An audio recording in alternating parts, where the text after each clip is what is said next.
అందరూ Christian scholars fail అవ్వబట్టే కదా ఫజ్లుర్ రెహమాన్ వచ్చి నాతో యేసు ప్రవక్తను ప్రూవ్ చేస్తాను వచ్చాడు.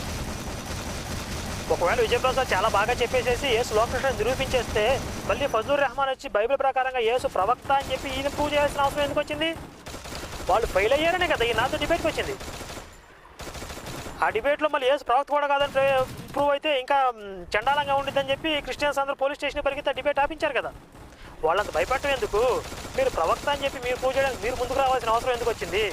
వాళ్ళిద్దరూ ఫెయిల్ అవ్వమంటే కదా. అవునా కదా? మీ మనస్సాక్షిని ప్రయత్నించుకోండి. సో ఓవరాల్గా ఇది ఫజ్లుర్ రెహమాన్ గారి గురించి నేను చెప్పదలుచుకున్న విషయాలు.